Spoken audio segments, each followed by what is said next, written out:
नमस्कार दोस्तों, आज हम लोग एक बहुत ही ट्रेंडिंग वर्ड प्रैग्मेटिक के बारे में सीखेंगे।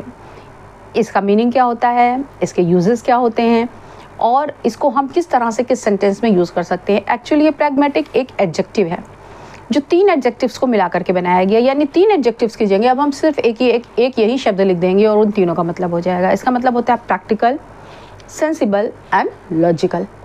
यानी किसी इंसान जिसके एटीट्यूड में, जिसकी थिंकिंग में ये तीनों चीज़ें हों, उन्हें हम क्या कहेंगे, उन्हें हम प्रैग्मेटिक कहेंगे।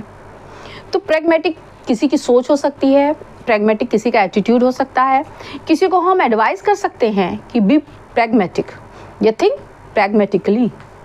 किसी को हम प्रैग्मेटिक होने के लिए सलाह दे सकते हैं, किसी को हम प्रैग्मेटिक होने की बधाई दे सकते हैं, किसी से हम कह सकते हैं कि हाँ भाई तुम तो बहुत प्रैग्मेटिक हो। तो उम्मीद है कि आज एक छोटा सा शब्द प्रैग्मेटिक आप लोगों को अच्छा लगा होगा। आप लोग इसे सीखेंगे और इसके यूजेस पर ध्यान देंगे और इसको अपनी लाइफ में यूज़ करेंगे। इस तरह नए नए सेंटेंसेस हम अपनी वोकैबुलरी में जोड़ते चलेंगे। वोकैबुलरी से याद आया, जनरली लोगों को ये इस बात की बड़ी चिंता होती है कि हम नए नए वर्ड्स सीखते तो हैं मगर भूल जाते हैं। अब हम कैसे उन सारे वर्ड्स को स्टोर करके अपने दिमाग में रखें? तो इसका सबसे बड़ा सोल्यूशन यही है कि आपको उस चीज़ को, उस शब्द को, जो भी आप सीख रहे हैं, बार बार अपने प्रैक्टिस में लाना होगा।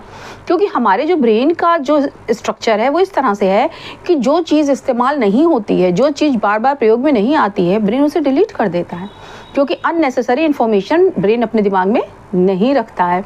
आपको याद होगा कि आपने ये किसी भी चीज़ को ले लीजिए, मान लीजिए आपको पता है ये प्रेस है, आपको पता है कि ये लाइट है, आपको पता है कि ये स्विच है, आपको पता है ये कार है, आपको पता है कि ये बेड है, ये फलाना है, ढिमकाना है, सारी चीज़ें आपको पता है।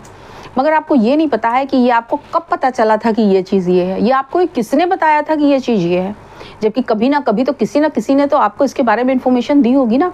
किसी भी एज पर किसी भी व्यक्ति द्वारा आपको ये चीज़ें बताई गई होंगी, चाहे आपने टीवी से सीखी हो, चाहे रेडियो से सीखी हो, चाहे पेरेंट्स से सीखी हो, चाहे दोस्तों से सीखी हो।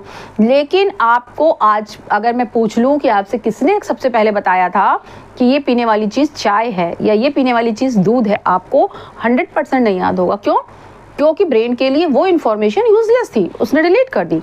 उसके लिए वो इन्फॉर्मेशन इंपॉर्टेंट थी जिसे आपने बार बार रिमाइंड किया, जिसे आपने बार बार यूज़ किया। उसे लगा ये यूज़फुल चीज़ है और उसने उस चीज़ को आपकी मेमोरी में गाढ़े गाढ़े शब्दों में लिख दी, जो आपको आज तक याद है।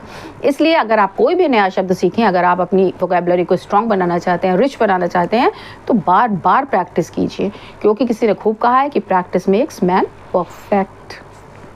धन्यवाद।